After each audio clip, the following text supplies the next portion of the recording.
This show is presented by the 323 Network. You can watch all your favorite 323 friends and shows on the 323 Network YouTube channel. Follow us on all social media platforms at 323Reid. And support us as we continue to grow at patreon.com/323Reid. That's 323 REID.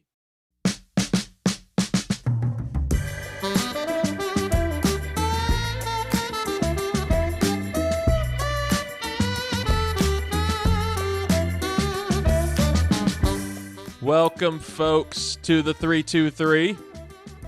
I am your host, Reid Murphy, and this is another RICKS versus GRICKS Friday, a special one because it's officially fall, everybody.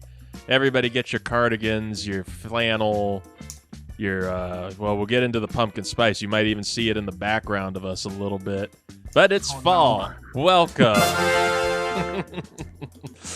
And, of course, it is RICKS versus GRICKS Friday. Thank you for joining us, as always. Thank you for listening wherever you're listening or watching on the 323 Network YouTube channel. If you're not there, subscribe to it.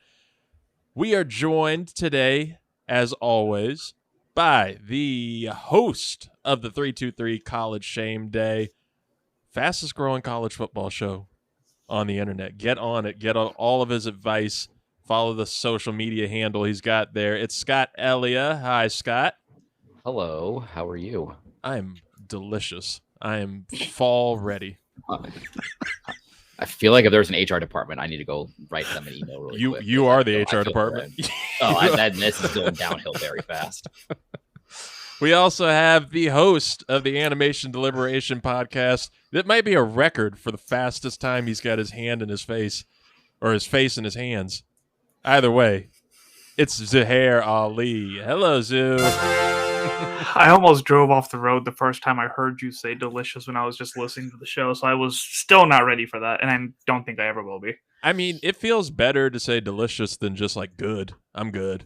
Everything. There's nothing out of there. You say delicious, and all you got a conversation starter, or, Ender. A workplace. Yeah, a workplace ender. That's exactly where the boundary starts. But I'm comfortable here. I can do that here. And we're doing it. I'm doing it right in front of a new friend of the show. We're happy to have him on here. He is one of the hosts. Are you one of the hosts? How many hosts do you have on We've got Pages? two, myself and Haley. That's right. Oh, I love Haley. The Source Pages podcast. You can find it wherever you get your podcasts. Of course, twitter.com /sourcepagescast or X. I'm sorry. No, it's Twitter. We don't do X. It's Twitter. It's all Twitter. We're still I think if we take a vote right now, I think everybody would say it's still Twitter. But either way, it's our good friend here, another Chicago Bears fan, a fan of misery. Brian V. Klein is here. How's it going, guys? Great to be here. It is going good. It's good to have you here. You're in for a hell of a time, BBK. It's gonna. Oh man, let's start this rodeo. Well, look, it's a special kind of radio because, like I said, it's the start of fall, and we're noticing trends and everything. It's been the first topic that we're going to get into in a few minutes is one that rocked all of our nations last Sunday, and that is Taylor Swift mania.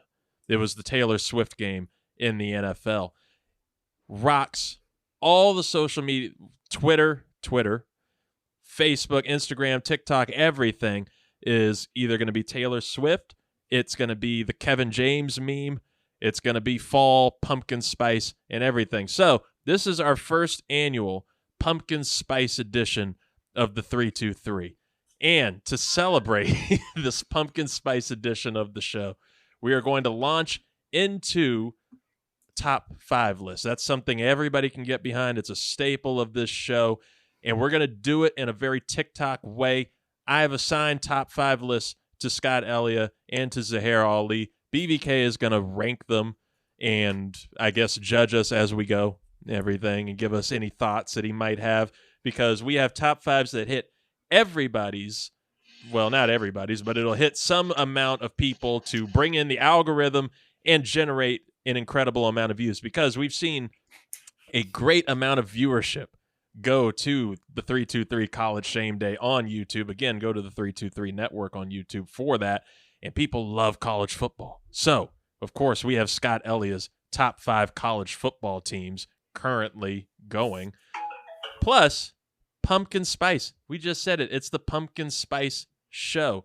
So, Zuhair Ali, the perfect person to bring you the top 5 pumpkin spice things.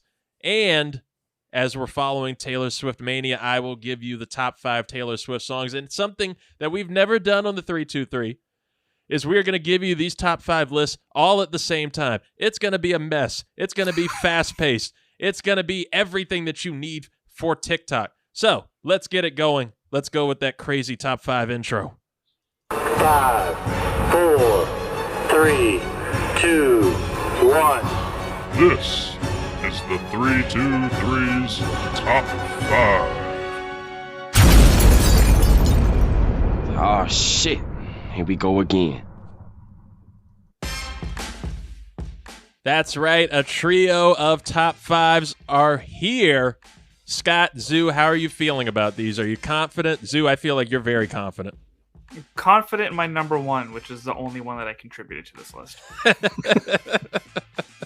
Scott, do you think that your top 5 college football teams will beat Zoo's top 5 pumpkin spice things? I think it would go against my culture to vote against pumpkin spice. So I think I got to go with pumpkin spice. For the culture. For the culture. We are going to rattle these things off. We'll all go 5. We'll all go 4. You know how it goes. Not too much explanation because, again, this is for the TikTok youths. So we are going to the youths with quick. They need quick. They need something that keeps their attention for a short amount of time until they go to watch that dude from the Howard Stern show just staring at the camera saying, I ain't doing nothing. So I won't launch because it's Taylor Swift. You got to save the best for last. She's Taylor Swift. So we're going to start with Scott and his expertise here. Oh, and let me get us really safe. There's a Taylor right in the corner there. So that way she's watching Scott and she's giving you approval if it's going. Guys. So Scott, you are going to start us with your top 5 with your number 5 college football team. Then Zoo, you'll do your number 5 pumpkin spice. I'll get into my number 5 Taylor Swift song. So Scott, there's a song I expect to hear on that list. If it's not there, I'll be very disappointed. We'll see. So Scott, if you're ready, go ahead. Number 5, I have the Penn State Nittany Lions. Hey. Zoo, your number 5 pumpkin spice thing. Number 5 is the one thing that should not be edible.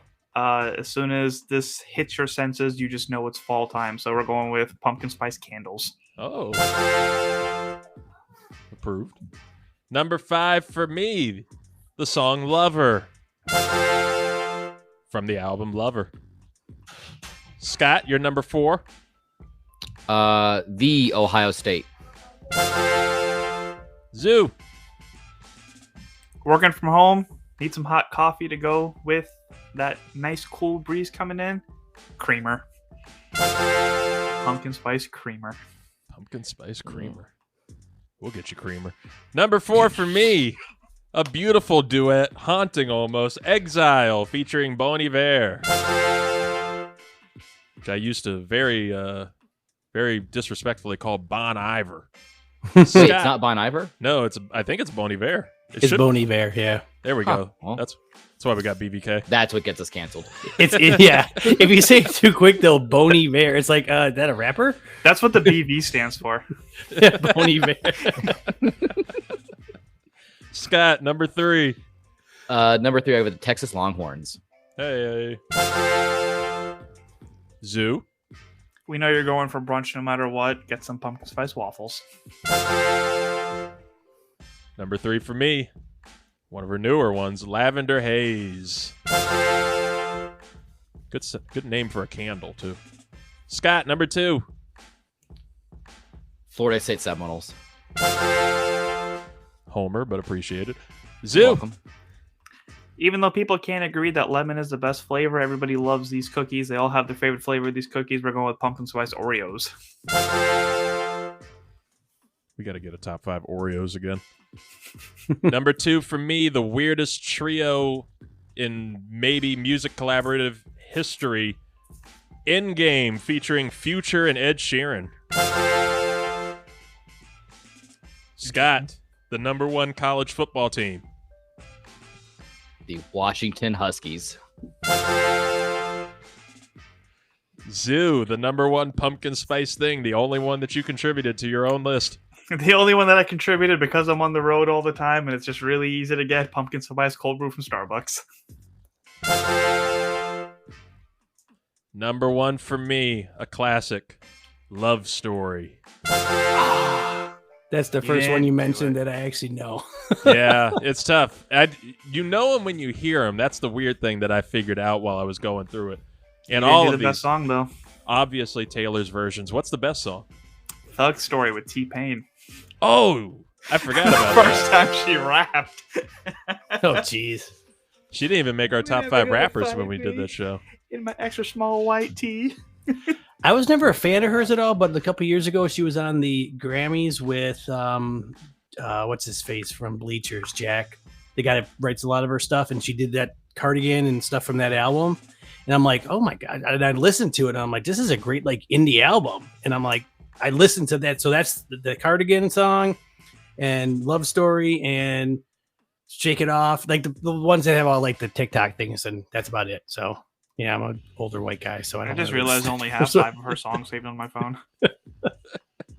Look, Swifties, appreciate these 4 men. We're on your side. We're with you. Look, she's giving Scott thumbs up. Yeah. Kevin James, you approve? All right. Good shit. Look, I think I'm going to keep Kevin James there, just behind me the entire time. Better. Might as well. I might as well. The Taylor Swift, Travis Kelce phenomenon has been nothing short of insane. Like I said, it rocked all of our Sundays. It's a game that nobody should have really given a shit about, of Chiefs Bears. Sorry, BVK, but it's that's true. It brought so many more eyes that Bears fans didn't want to that game. And I have to ask you guys a very simple question. Is it legit? Because you look at the business side of it. Travis Kelce gained, what is this, 300,000 social media followers following that game. And his jersey and merch sales exploded in sales by 400%, launched him into the top 5 NFL jerseys. His podcast with his brother, Jason, has skyrocketed ahead of not just all sports pods, but the true crime podcasts. They're ahead of true crime podcasts on there. That's insane. TikTok has become obsessed with both of them. And, Jason Kelce has the big documentary on Prime. It's pretty good. I do, even if, as I hate the Eagles, go watch it. It's pretty good. But this has unleashed my football hell, where it's turned the casual nation into Eagles fans rooting for them to win the Super Bowl this year for Jason. And I'm telling them he's already got one. Shut the fuck up, TikTok. We just catered to you, but shut up. Don't give him another Super Bowl. Go for Travis. I don't give a shit. But not Jason. He's a cool guy, but he's got one. Let him retire and go be wear that stupid-ass dog mask. So, rant over. Scott, I'll hit you with this. And I want all of your opinions on this. Do you think that this relationship is legitimate? Listen. Be careful. She's over your shoulder. I couldn't care less about this situation. If anything, it's just further proving how reliable and consistent Travis Kelce is, because he catches 6s on the field, and now he's catching 6s off the field because... Whoa! This ain't Whoa! I often joke that we're going to get canceled. That's going to get us canceled. Bring the Swifties. Bring them. Oh my God. I don't know whether to aggregate that one or not. I'm actually scared. Zoo, save us. What do you compliment her? Do your top 5. I mean, she is a babe. Thug Story is incredible. I didn't really think of it as actually being a thing, but now I can actually picture Roger Goodell like calling her and be like, hey, we're trying to get international looks on the NFL. We just need you next to Kelce. Just need you at one game, and that's what's going to make it happen. Aside from that, I mean, I don't care. It's been entertaining. Social media has been very entertaining this week with those two. Anything to make fun memes off of is always a good time. So, yeah, I'm looking forward to the Kelce influenced album that comes out next. That's going to be interesting. I wonder what the name of that'll be. There's got to be a song on there called like Tutties or something. BBK as the 50-year-old white man. The 50-year-old white man. I'll answer of the this question, your question, with the question: is any of her relationships legitimate? I mean, it just seems like it's. I don't know. It's what it didn't surprise me, but it was just like, oh, I can't wait for the song to come out about whatever happens in this relationship. But you know, it is what it is. I mean, I guess the NFL dropped the ball by just announcing Usher being the halftime show for Super Bowl. They could have just had her do it. Yeah, if they really want them to. I don't think she's done it, has she? No, she hasn't Apparently done she it. turns it down. Yeah, they made a big effort for it. She's got a show in Japan the night before, and people were arguing that maybe they should just move the Super Bowl to Japan and just go with that. It did completely swamp that Usher news. How do we feel about Usher as the music for the Super Bowl halftime? It kind of came out of left field. I've always thought that they should just get someone to go out there. You know, I didn't mind. I don't even remember who.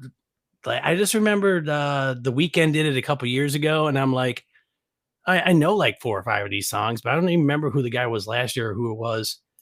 But get some big name, like across the board person. Usher's, yeah, he's been around for 30 years doing this, and he's got a ton of hits, but there's still a lot of people that watch the football game are going to be like, who's this? You know, go out and, I mean, it might be a big bias, but go out and get like, you know, Foo Fighters or something out there. That's going to, you know, bring the show down. But usually by that time, it's just like, you know, a halftime show is like when you're going and doing all the other stuff you got to do when you're not watching the game or you're, you know, sitting through the commercial. So at halftime, it's like, shit, I got a half hour to go grab some more food and beer and go take a dump because you don't want to take the time off during the regular game. So, I can't take a dump when Usher and when he brings out Lil Jon and Luda. What am I going to do when I see old ass Lil Jon looking the exact same as he did 20 years ago?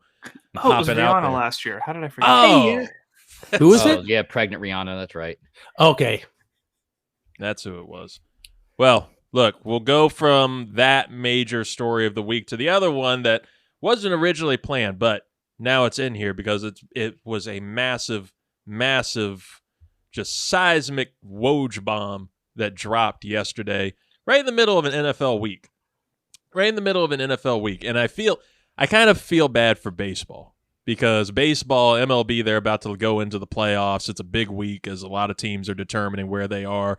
Miami Marlins are having a big week. What happens? The Miami Dolphins score 70 points. Who gives a shit about the Marlins? And then, okay, maybe we might care about the Marlins. Oh, Miami Heat aren't getting their guy because Portland Trailblazers superstar Damian Lillard, who was long rumored to be going to the Miami Heat, it was just a matter of when, not if, with his trade demands and explicitly saying that he wants to go to Miami, did not get traded to Miami. Instead, he was traded yesterday in a seismic trade to the Milwaukee Bucks. He will pair up with Giannis Antetokounmpo over there in Milwaukee. It was a 3-team trade that went between Portland, Milwaukee, and Phoenix, and is just pieces moving all over the place. But the biggest part of it, no matter who went where, who's going to play for who, where the money goes, draft picks, nobody gives a shit.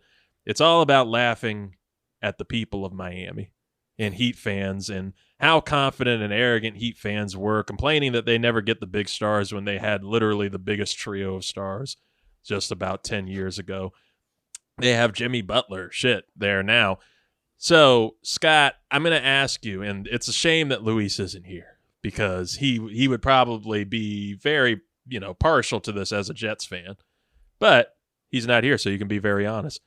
Which fan base has had the funnier pain this last month? Heat fans or Jets fans? When you pose this question to us when we were getting all the prep done, I made the comment of, do I have to pick and can I pick both? And you were all for me picking both.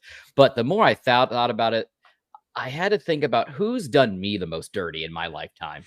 Has it been Miami fans? No, they've been relatively calm.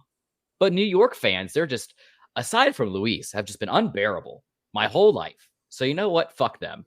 I don't care. I want more shit to happen. I want Garrett Wilson's ACL to tear. I want everything bad to happen. I don't want them having anything.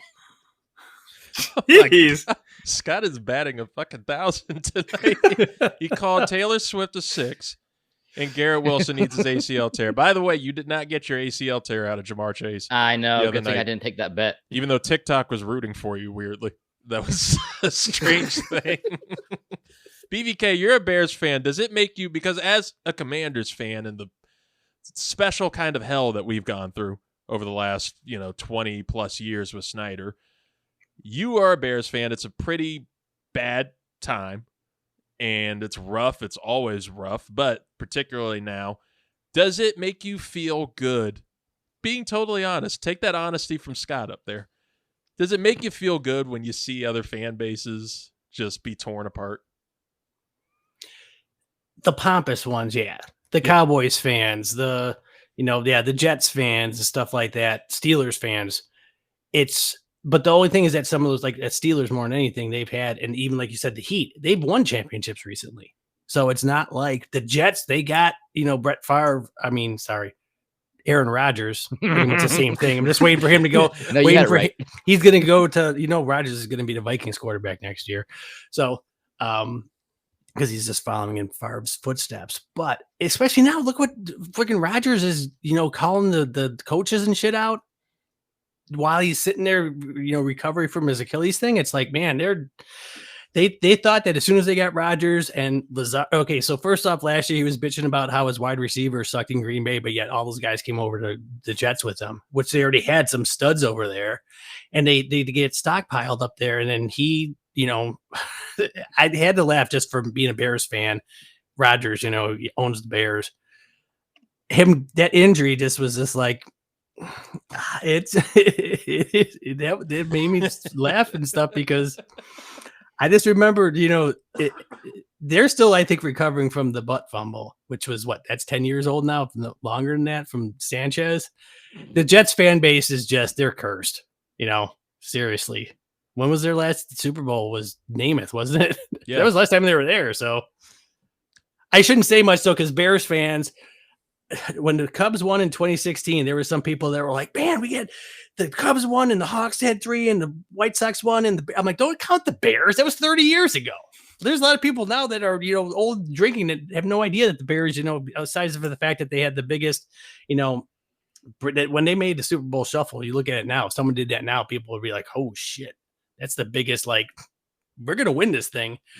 But they suck. I mean, I hate to say it. I think they're just, the Bears are just sitting there. I mean, I'll save most of it for later, but the Jets fan base, I don't even want to get into my whole thoughts about players demanding trades and stuff like that. You guys ever talk about or know, like, the deal that's when, I think it was after the 92 season, Scottie Pippen signed a 7-year, like $22 million deal for $3 million. This is Scottie Pippen, 92. He had just won a championship. The owner, Reinsdorf, said, don't sign this. And he's like, I want the guaranteed money. He never bitched about renegotiating. He never bitched about wanting to be traded somewhere. But nowadays, I don't know. I think it's a whole different phenomenon and a whole different game where it's just like, you don't want across all the sports. You don't want to follow through. Now, yeah, especially in football and basketball, you sign that rookie deal, you get so much. But how many times do you get past that and be like, who was it? Remember Melvin Gordon a couple of years ago sat out and then he wanted this big deal. He hasn't done shit since then, So yeah, that's my thought about I mean, I like Damian Lillard as a guy, but if they haven't done shit, the guy wants a ring. And now I think this is a good chance for him to do that in Milwaukee. They've got a solid team, putting him not having to be the big guy. And they've got some great role players. Plus, to get rid of that freaking jackass Grayson, whatever his name is, the guy from Grayson Duke. Allen. Grayson Allen. I mean, I'm a Duke guy, but that guy is a piece of shit. I'm sorry. So, not to be a little blunt here, but I'm just, last year, especially when he was taking guys out, and then they're like, the Bucks are sitting there, like the coaching staff and their PR department's like playing it up, like, dude, the guy's a headhunter. Just Anyways, sorry to take up so much time, but that's my thoughts on that. No, you're fine. His speciality. Yeah, no, you're fine because, and what you said about player empowerment is really true because Zoo, you went in really well on the player empowerment topic last time. I think we talked about Damian Lillard, and it's a weird sight because you had a case where Portland kind of said they took a stand against the player empowerment thing, where Damian Lillard is and his team are basically leaking that, you know, he's only going to go to Miami. He will only play for Miami no matter what you do. They keep tanking any trade leverage that they could have with other teams for months. And Portland takes a stand almost out of spite, seemingly refuses to trade him to Miami. The latest report was that they weren't even in communication. The Miami Heat couldn't get their calls returned. So Portland takes a stand and they send him to Milwaukee, which is almost, on Milwaukee's case, feeding player empowerment a little bit because Giannis Antetokounmpo just and usually this is not the case from him, but kind of publicly threatened the team that they need to go out and get him help or he might not be able to see himself being there in 2 years, which then gave, of course, Miami Heat fans some type of hope that they would land Giannis in a couple years. That's all been squashed at the same time. That's wonderful. But Zoo, when you see this case with player empowerment, you've gone on it before. Do you think that this was good for the NBA, for the Trailblazers to kind of take a stand there? Or do you want to see them even go as far as the NFL, where you can't really do this in the NFL? BBK just said it.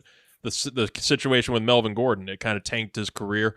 It tanked Le'Veon Bell's career. Le'Veon Bell, to this day, regrets holding out with Pittsburgh. He still thinks he should have stayed there. Do you think that the NBA needs to keep taking these steps towards lowering how much drama these players like to make, like James Harden right now in Philly? Yeah, because at the end of the day, these are all team sports, right? Like, I get that you're trying to have like generational wealth and stuff, but at the same time, like, the whole purpose of these leagues is for entertainment. It's for sports. It's a whole product. So when you talk about like how it's about the game and the team effort, and then you do bullshit like this that sets your team back and sets back the progression and sets back, like, is it really content and entertainment, or is it just annoying when, you know, players go out and do stuff like this? So all of these contracts, I feel like, really need to be incentive heavy, because sure, you can have like the base that you make, but everything else you should really have to earn, because for someone to just be like, cool, I got my bag, you know, screw the rest of this, I'm just going to show up because I have to, just, it's not fair. It's not good team dynamics. It's not influential. Like, the kids who are watching this, who want to grow up, like, what's the incentive? Like, what are they learning out of this? Right. So from a team perspective and an ethics and a morale perspective, it's like, earn the money that you're trying to make, be a team player, have the energy that you need and the chemistry that you need to have a winning culture, but to only be focused on yourself and your paycheck and not want to earn any of it is just ridiculous. I want to step in for a second here and just say it. I know that it happens with everything across the board in the entertainment thing. The more money the thing generates, the more revenue, the more that the people that are responsible for putting that out there, actors, athletes, get.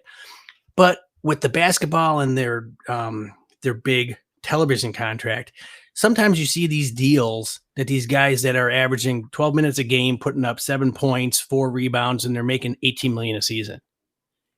That, in my mind, does not make sense. $18 million a season 10 years ago was a guy that was a 4 or 5 time All-Star or like second team.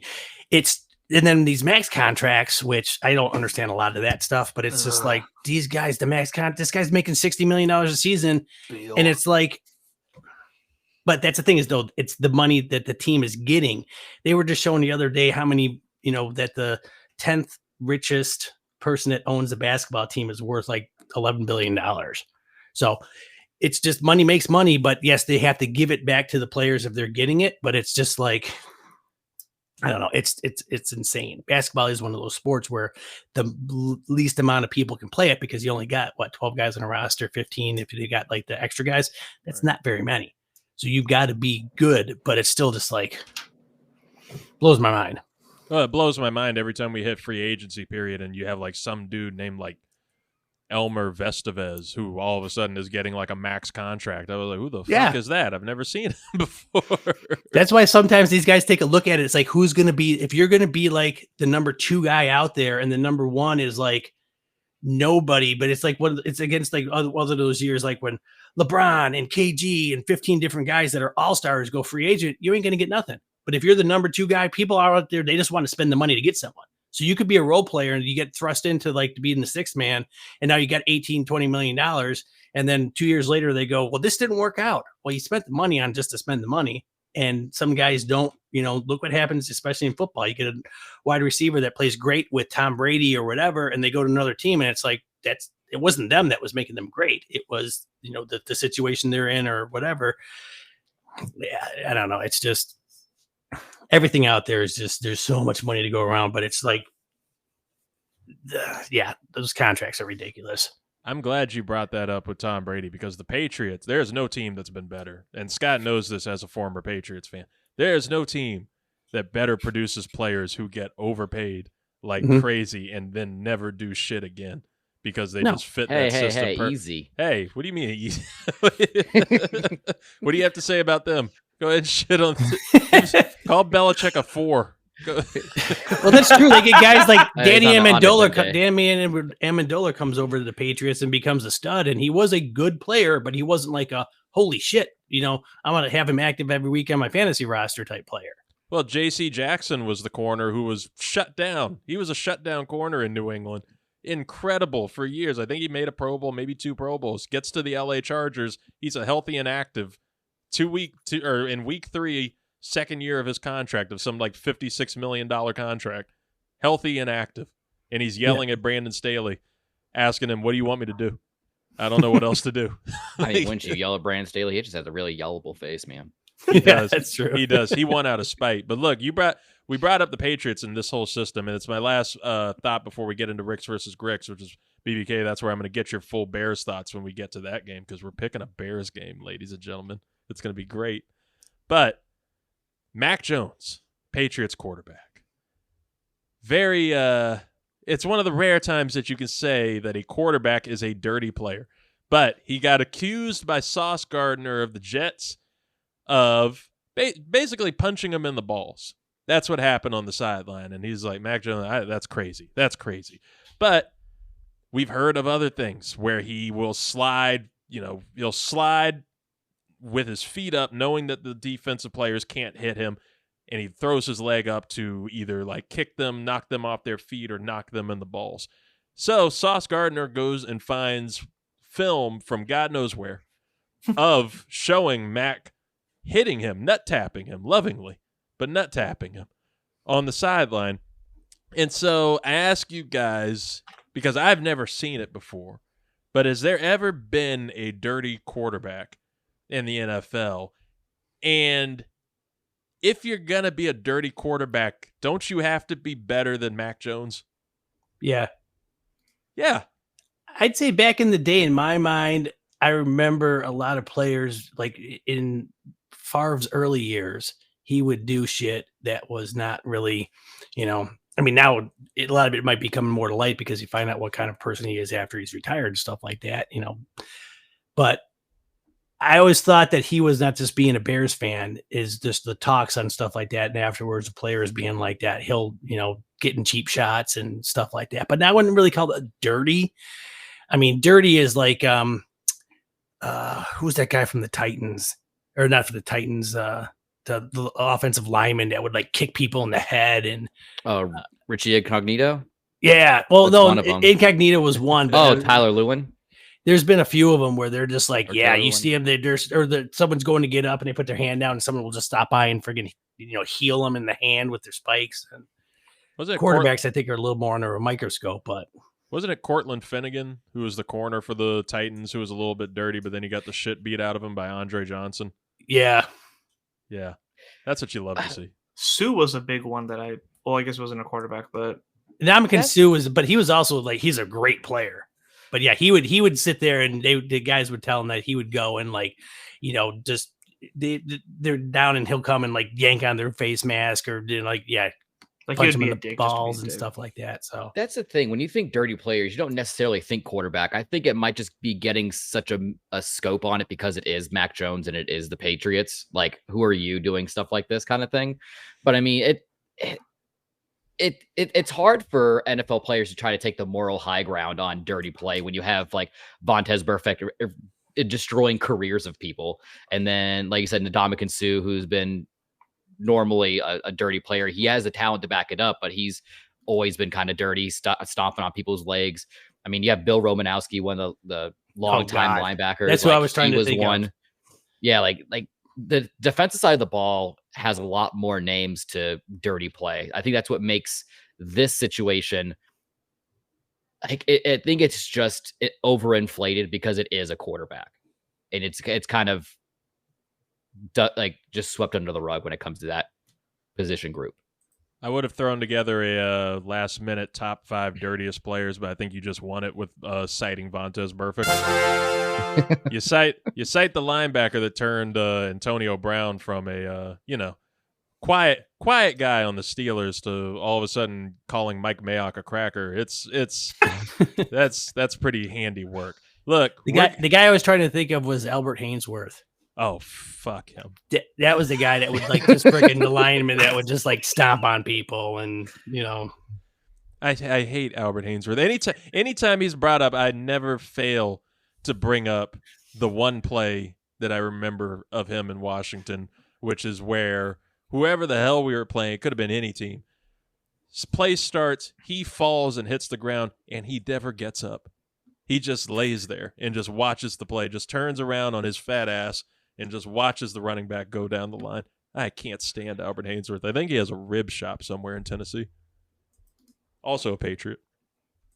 Look, we're going to transition here. We're going to get into the meat of this show, why we're all here. Of course, it is a Ricks versus Gricks show, a pumpkin spice edition.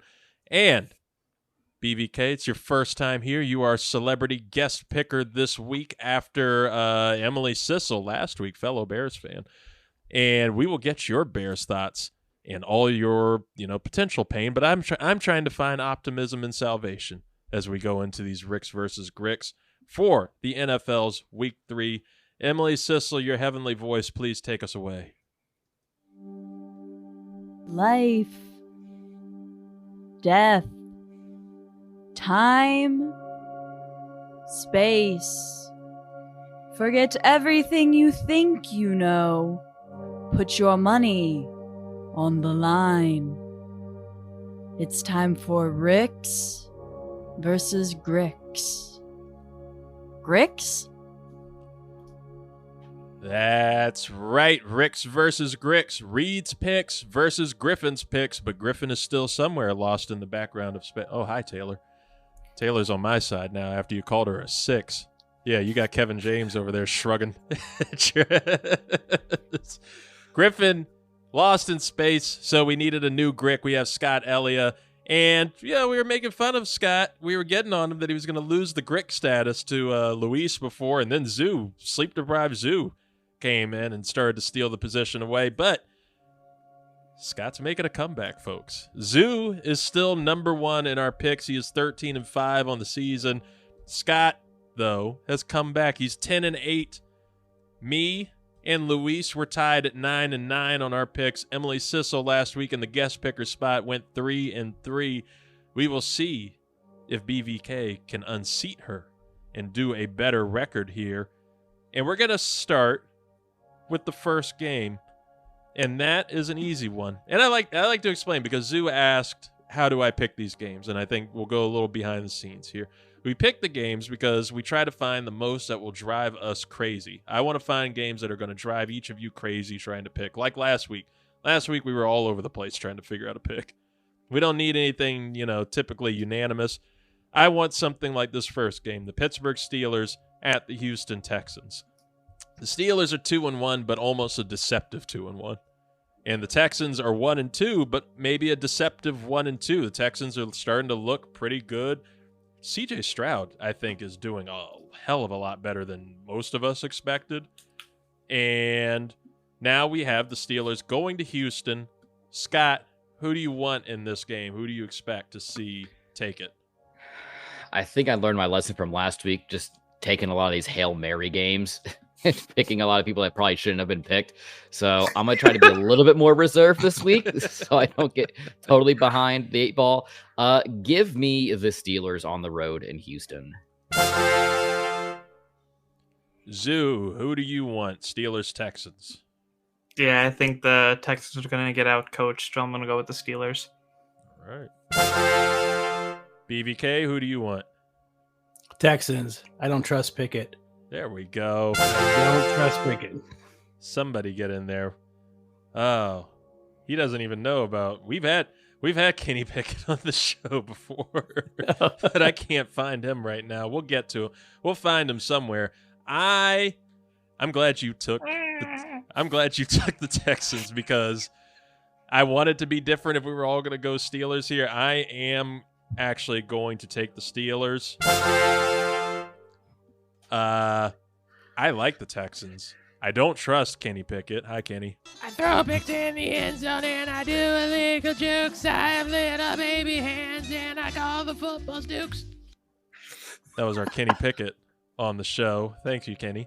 But yeah, I just this Steelers team, I don't see I see Mike Tomlin planning for that Texans rookie receiver Tank Dell. He's a stud, but I think Tomlin will plan a little bit more for him. You'll see some usage from the other guys, but Tomlin's not going to he does really well against rookie head coaches. He does really well against rookie quarterbacks.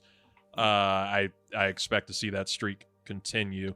Give me Didn't the I see Steelers. something about Stroud, though? For the first 3 games of his career, he's had the best 3 starts in like the history of football or something like that, as far as yards thrown, no interceptions, touchdowns. I mean, overall play. I mean, they're only 1 and 2, but it's still just like pretty good start for a team that was really, really bad last year too. So, oh yeah, and have been like just shredded by everything over the last few years. But between Deshaun Watson, Bill O'Brien, anything that could be done to damage that team. Yeah, DeMeco Ryans and C.J. Stroud have really turned it around, and C.J. Stroud is playing. I think like he's very high up. I know he's the highest on rookies, but definitely high up when it comes to quarterbacks under pressure. In performance under pressure, the dude just does not flinch. He's almost Joe Burrow-esque when Joe Burrow came into the league that way. CJ Stroud, he's definitely going to be, at the moment, the best Ohio State quarterback that's going to be starting in the NFL. Yeah, for right true. now. Speaking of that guy, our second game and our view into BBK's true thoughts. We have the Denver Broncos, who are 0-3, at the Chicago Bears, who are also a whopping 0-3. Denver is a 3.5-point favorite on the road in this game, even though they just came off of a historic 70-20 loss to the Miami Dolphins. We thought the game that we were at, Zoo, was a rough one, watching the Washington Commanders lose 37 to a very grateful 3 during that game. But 70-20 is how the Broncos lost last week. The Bears lost 41-10, I believe, to the Chiefs. So something's got to give. And those 10 were like in garbage time. Right. It was a whole lot of shellacking in those 2 games. So somebody's getting shellacked in this one. Scott, we'll start with you. Who do you want, Broncos, Bears? And yes, you have to pick. I don't want to pick, but I will. You can't come back. You can't let somebody drop 70 on you and not have some kind of fire lit up under you at this point, especially with Sean Payton as your head coach. I'm going to go with the Broncos on the road. All right. Zoo? This one really should have been a Thursday night game because I feel like it's going to be that Bears-Commanders game from last year where it's like, is anyone doing anything? But for the sake of having to pick somebody, I'm going with the Broncos. Maybe it'll tie. Lame of the week, maybe, for this game, right, Scott? You don't know. BVK, before I get your pick. It's gonna be a tie. No one's gonna win this game. Hey, no one deserves to win it. No, I'm gonna pick the Broncos because of the coaching. The Bears not only have a shit team on the field, their coaching staff doesn't know what they're doing. Their defensive coordinator just resigned, got got quit, whatever, because of inappropriate actions. The Everflush doesn't know how to coach offensive. I mean, he's a defensive guy. He doesn't. There's just so much that's wrong about that team right now, and they've got some talent. They made some good drafts. They made some decent signings and trade. I mean, the trade to get more. I mean, they're making Moore look like a terrible player, and he is a top 15 wide receiver. When they got him, it's like we got our number one. Don't matter if you got Justin Fields.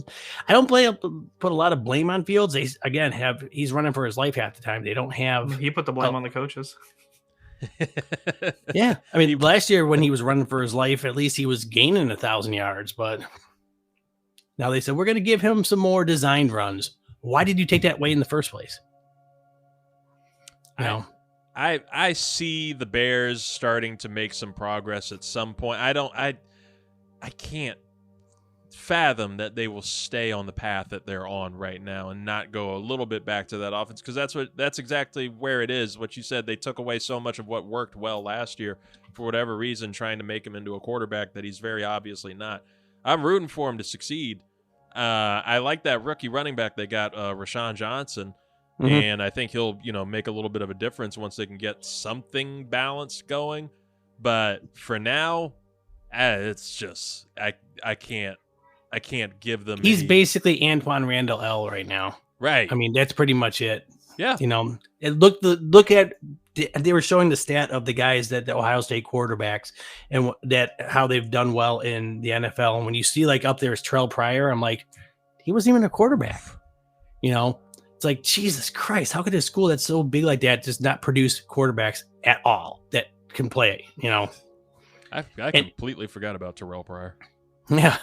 Because he didn't. I mean, the same thing with Randall L. They didn't play quarterback in the NFL when they came here because, they did the whole style. And I go back to that Thursday night game last year that the Bears had against the Patriots, where that showed, I was like, oh my God, this sparked hope in us. And then literally since then, they haven't done anything. So maybe get another number one draft pick. I got to isolate that sound. That's the sound of Bears fans this year. Well, Bears fans, I'm taking the Broncos too. I agree with Scott on this. You can't have 70 dropped on you and not fire back the next week. Especially with Peyton as your coach. I mean, that guy probably went there and there was probably some physical altercations and beatdowns going on after that game. So, and poor Garrett Bowles, the offensive tackle, was just sitting in his locker after the game. They come up to him. They said they've never seen a player look more depressed, and they just asked him, "How are you feeling?" He says, "I've been here for 7 years, and all I've done is lost." like that, and that's his thoughts. That's his thoughts on the game. Oh my gosh. Well, look, we move from there. We go to London. It's the first London game of the season. And it's a Toy Story game, apparently. I'm very curious to watch that one. They've piqued my interest with animating this game in real time into Toy Story. Zoo is going to be one that we're going to definitely have to get thoughts on, as our animation deliberation. I was about to say, is this my loophole to cover NFL on my show? I think it is. I think it's your loophole for a crossover. This could be Scott. You could You could get Scott on animation deliberation. Your co-host will love him. That game is the Atlanta Falcons, who are 2-1, at the Jacksonville Jaguars, who are 1-2. I don't know what's going on with the Jaguars, but it's something is off there. However, they are sort of at home and are a 3-point favorite there in London. So, Scott, who are you taking? The Jaguars have seemingly played almost every London game I think ever. I'm pretty sure they're like 4-5 or 5-4, so it's kind of split even. But if I have to pick between the two of them, give me the Jags. Give me the Jags at home. We can do that. Zoo, who do you want? This is another tough one. I had very low expectations for the South on both ends. I think the Falcons may have revealed themselves a little bit. So I'm going to go with the more well-rounded team and stick with the Jaguars. You just won't be a You won't be a Falcons believer until Taylor Heineke's in there. I know that. I know what this is. BVK, who do you want? The Falcons are not a 2-1 team. I mean, they got there. And Jacksonville's got too much talent. I got to pick Jacksonville. I mean, Ridley, Lawrence, they got. I mean, it's and plus, like you said, it's a London game, so they're going to be playing there in 3 seasons or something anyway, aren't they? So they did just wonderfully threaten the city of Jacksonville about their wanting remodel, like very high-end remodels or a brand new stadium, telling the city of Jacksonville, if we move, who else is coming here? What else are you going to do? And it's true. Jaguars. It's true. You can't you can't do anything. I am going to take London's team. I'm taking the Jaguars. I think they're just too talented to not figure this out at some point. I believe in Dougie P too. And the Falcons, I still believe in them. I think they're a solid team and have a chance at that division if they, continue to hide Desmond Ridder. But for now, give me Trevor Lawrence. I trust him so much more. Next game we have, now we're getting into the real good games here. We have the Baltimore Ravens, Zoo's Baltimore Ravens, who are 2-1. Stop. At the Cleveland Browns, the Predators, who are 2-1 as well, coming off of a really big rebound performance from Deshaun Watson. Cleveland is a 3-point favorite at home. Scott, who are you taking? I'm trying to decide if I want to say something that could be perceived as cancelable again, but I'm not going to. I'm going to take the high road on this one. Let me go with. Well, okay. Go ahead. You've launched into the deep end. Might as well stay in there. Don't try to float. Okay, I'll say it. I'm not going to go with the Predators, but I'm going to go with the xenomorph himself, Lamar Jackson. Oh, Jesus. Good little anglerfish. Zoo, who do you want in this one? I really have no rhyme or reason for my pick, except for I'm just going to support that one commenter on TikToker that likes me. So I'm just going to go with the Ravens. Hey, shout out to her. BVK, who do you want in this game? I'm thinking it all depends on which Watson shows up, because for a while there, it was looking like he was Jamarcus Russell and getting the money and not knowing what to do. But I'm going to go Cleveland. I am going to continue the split, and I am also going with the Cleveland Predators. I'm rolling with them for a second week. They did me right last week. Oh, oof. Ugh. But they... Okay. Easy. Yeah, they did. Easy. I think Deshaun, that's the kind of performance you want to see from him if you're a Browns fan and you're, going for that team. That's what you want to see, that kind of rebound. And just get me those Cooper fantasy points. Right. Jerome Ford, who's the rookie running back who took Nick Chubb's place, did really, really well. He's still doing really well. Kareem Hunt is starting to get worked back into the mix. I like that defense compared to the injuries that Baltimore has. I know Odell Beckham might play this week, but I still don't trust that. And Cleveland's defense is just so good under Jim Schwartz. And they're going to target any strength that Baltimore has, which is Lamar on the run or Mark Andrews in the middle. That's what he's going to go after, and they're really strong up the middle. So give me the Cleveland Browns.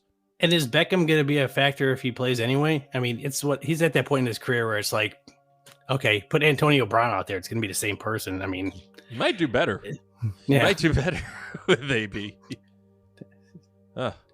Scott, we go to your team. Post Monday night. Whatever happened there against Philly. The Tampa Bay Buccaneers are 2-1. They are going up against a great rival for them, the New Orleans Saints, who are also 2-1. Saints just lost Derek Carr for a little bit, shoulder sprain. So your old boy, Jameis Winston, is taking the reins this week. New Orleans is a 3.5-point favorite at home. Who are you going with? I was very conflicted because Jameis is getting the start, and he is a player that transcends every team. I will always support him in everything that he does.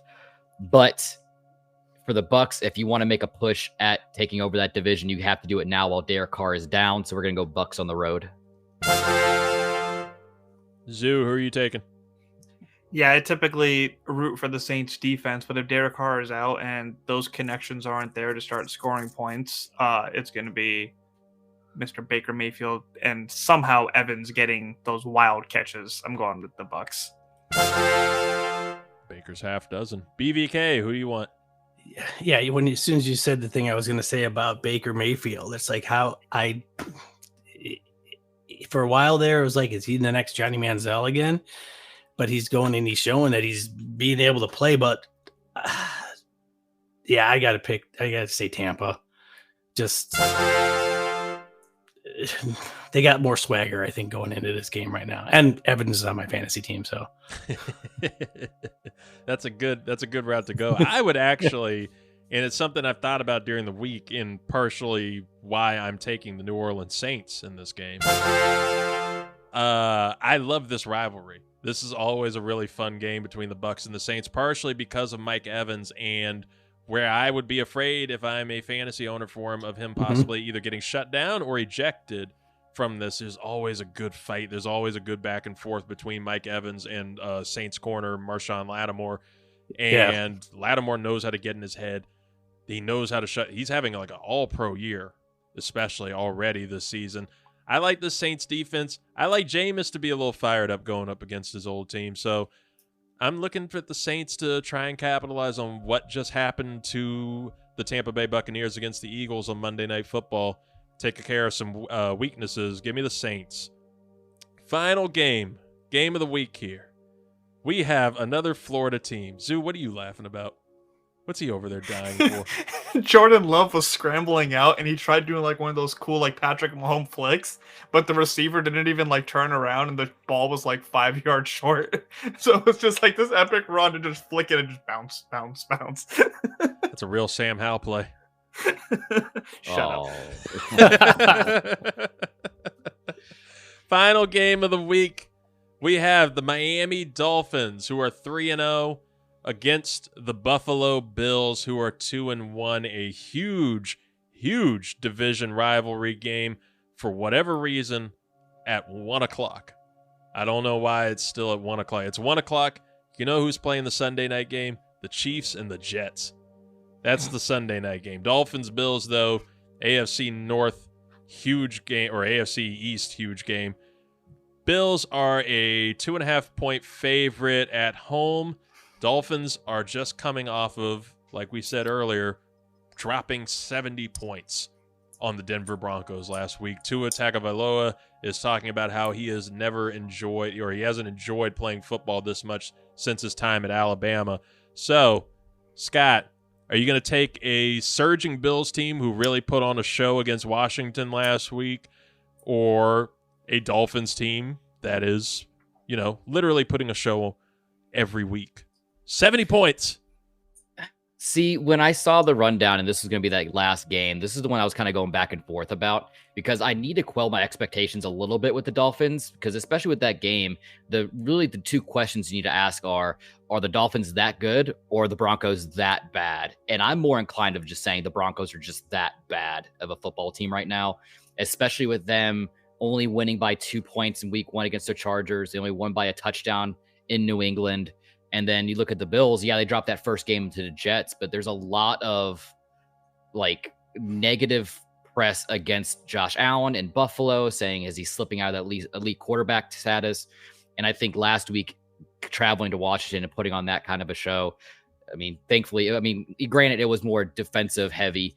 I think Josh Allen knows that he needs to start playing like how he's been playing the past couple seasons. So I'm going to take Josh Allen and the Buffalo Bills. Zoo, who are you taking in this game?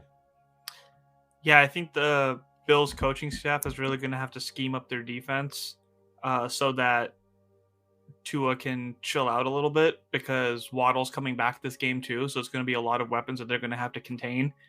No disrespect to the fun fans that were sitting in front of us at last week's game, but there is a little bit of spite here, and I want the Dolphins to take it. I will say Bills fans were really cool at that game, except for the one that slapped my ass. I don't know where she came from. I don't know what I have a slappable ass, I guess. Just ran up on me after the game was over, yelled, Go Buffalo, and then just slap me right on my left cheek. It's a good hit, too. Direct. They know what they're doing. Did you tell BBK. Emily to balance out the other one? She did. She held on to it. She would not let it go. She was making Oh. sure nobody would clap these cheeks. Oh, God, not again. BBK, who do you want? I'm predicting how this game is going to end.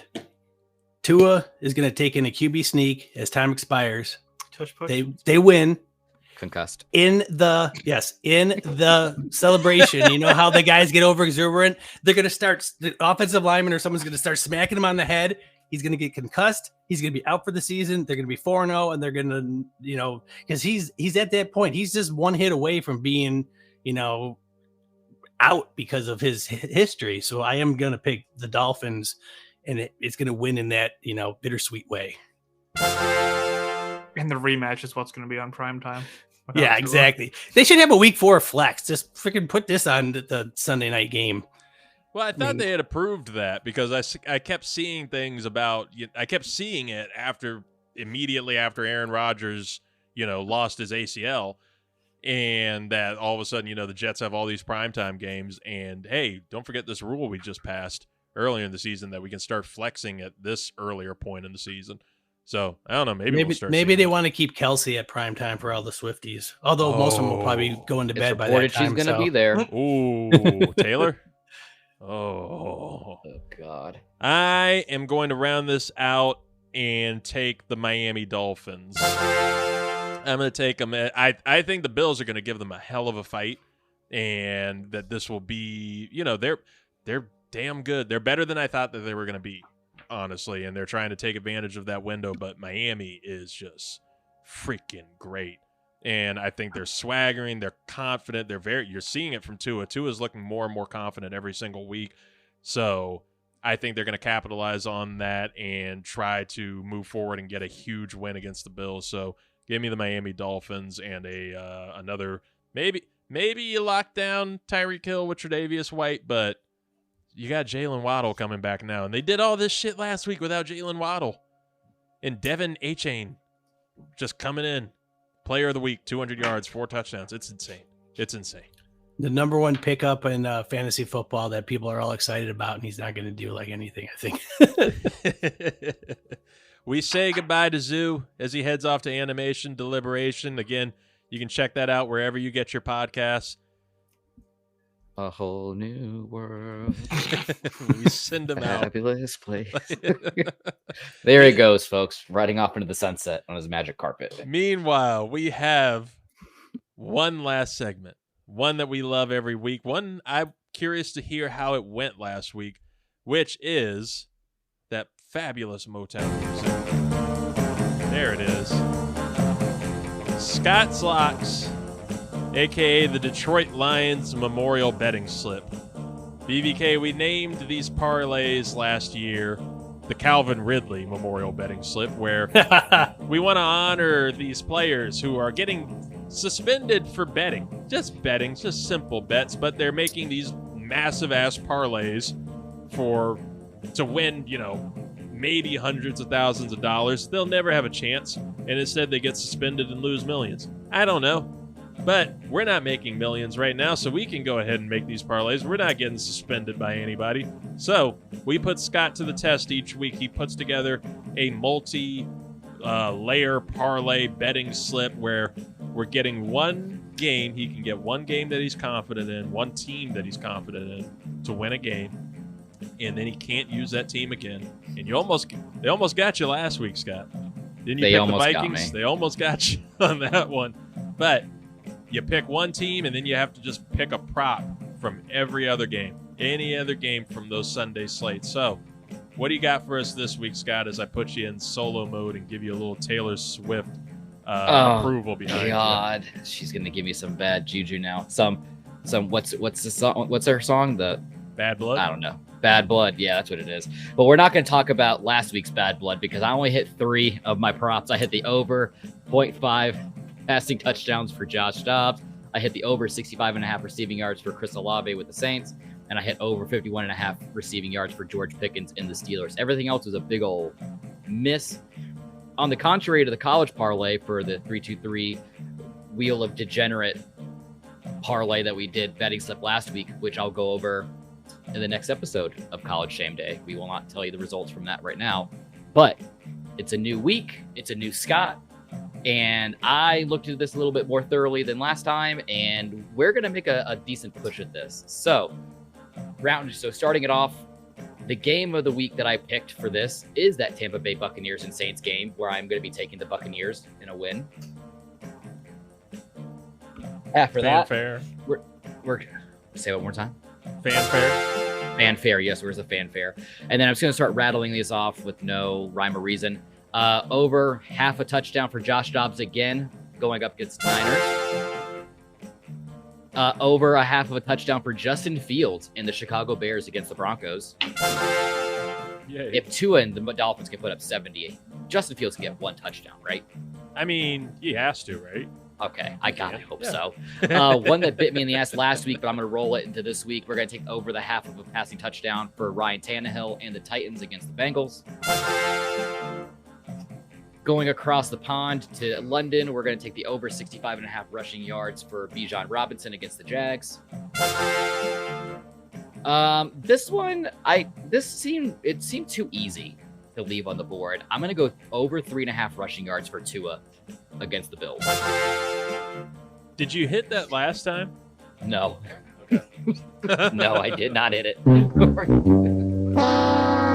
But I got my faith.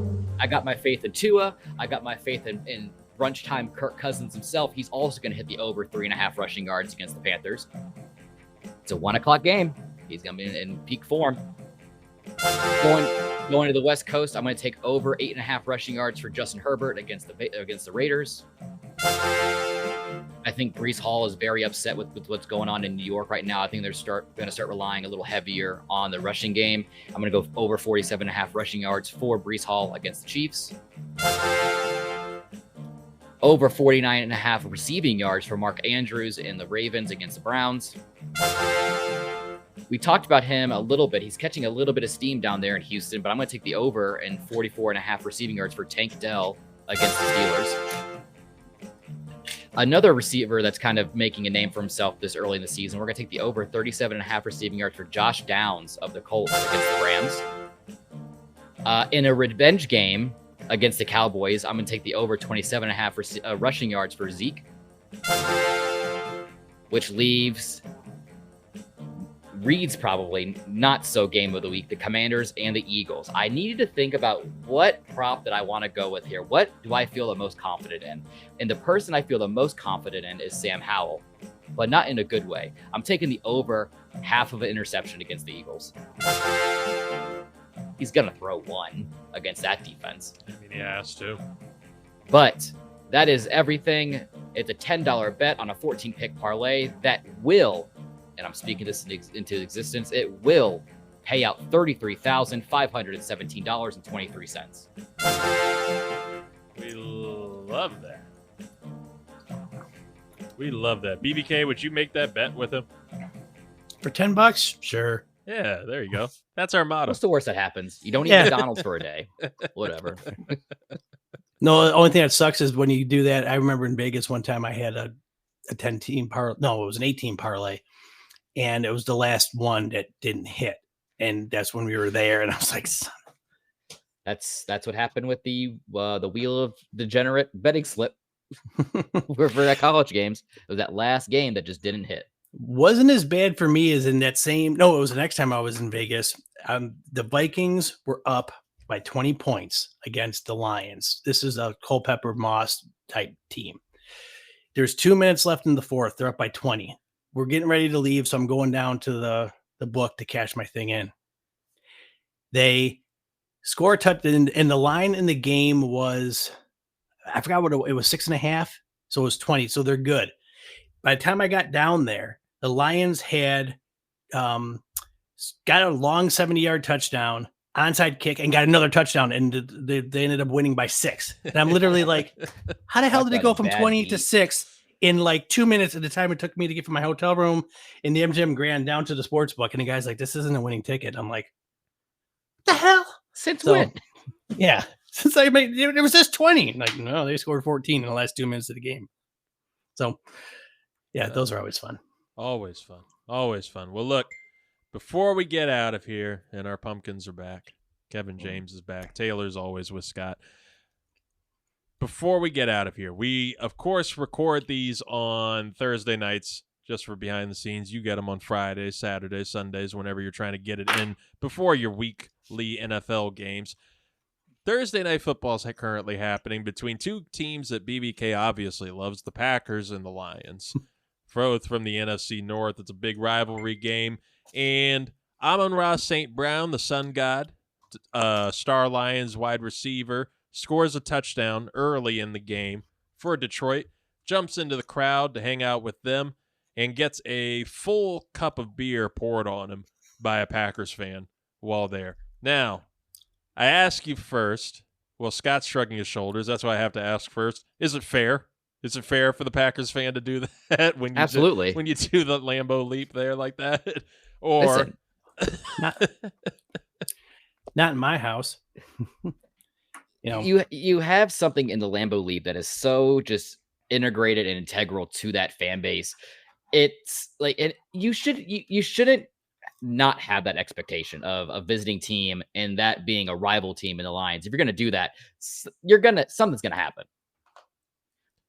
BBK, what are your thoughts on fans lately in the not just NFL? I mean, there's been an incredible amount of fights this season in the stands of NFL games, and you're seeing it weekly, different viral videos of people. I mean, shit, there was a video of a Bengals fan who headbutted the shit out of another Bengals fan who I think was wearing a Tyler Eifert jersey, which was a crime in and of itself, but he does that, and it's like all this different violence. You have people throwing water bottles at musicians when they're performing at concerts. People have kind of lost their shit. Your thoughts on fan bases? In the White Sox game, there was a gunshot inside the stadium during the game. So it was like, I think people are looking at the Phillies fans too much and taking their cues from or Philadelphia fans. So tone it down, let people enjoy the game.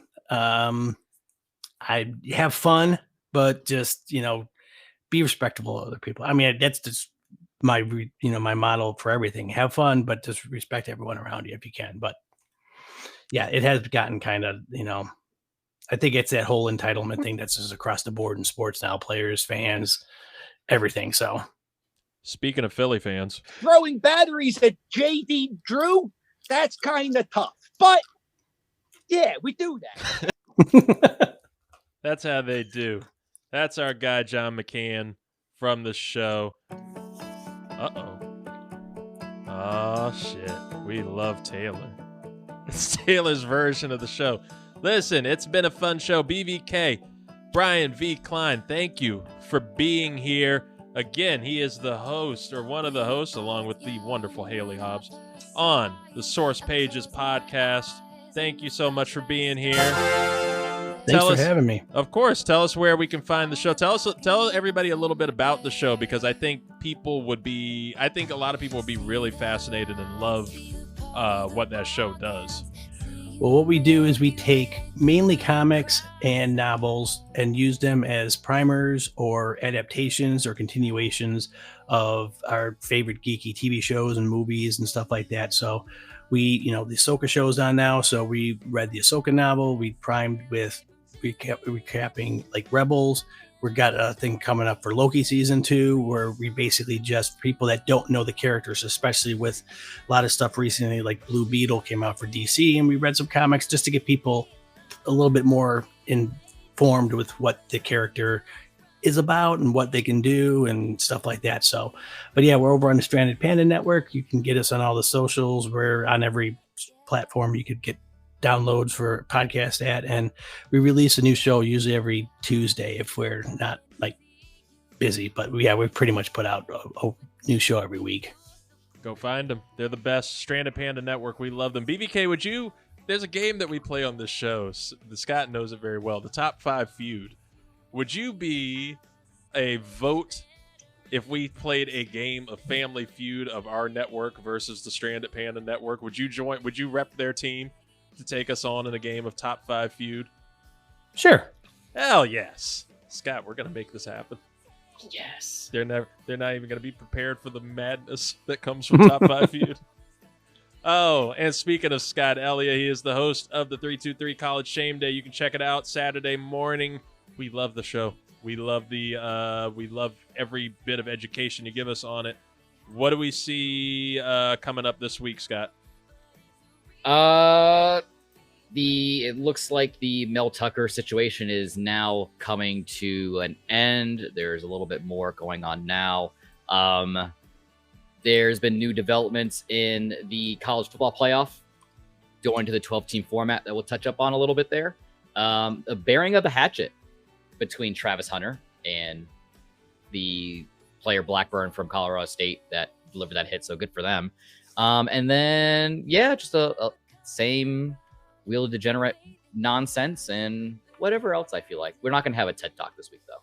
Oh, but you got the Shameful 8, right? We do have the Shameful 8. We're going to be rolling that out for the very first time because I felt like it was a little bit redundant just to kind of rattle off what ESPN thinks is a top 25. So I'm going to say this is my top 8, and you do with that information as you please. Fair enough. Can't wait to hear it. Can't wait to be a part of it. Again, I am Reid Murphy, your host, at 323 REID on all the social media platforms, patreon.com if you want to support us, help us grow.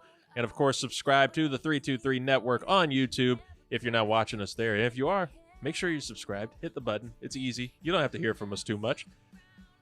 Meanwhile, thank you for listening. Thank you for watching. We will talk to you very soon. Sunday Hangover will be coming this week.